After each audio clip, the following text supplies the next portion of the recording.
আমার ছেলে যদি বাড়ি না ফেরে তাহলে আমি বলি দিলাম আমি তোমাদেরকে পুলিশে দেবো, সবাইকে জেলের ভাত খাবো আমি, বলে দিলাম আমি।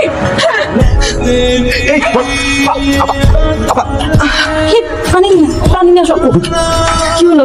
ডক্টরকে ফোন দাও বাবা।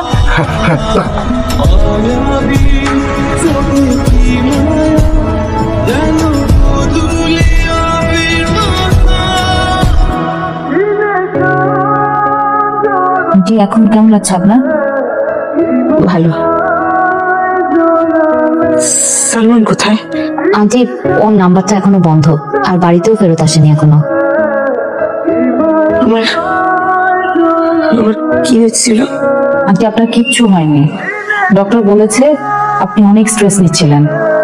এত স্ট্রেস নেওয়া যাবে না তো আন্টি, আপনাকে অনেক হাই প্রোটিন খাবার খেতে হবে, শাকসবজি বেশি বেশি খেতে হবে, পানি খেতে হবে।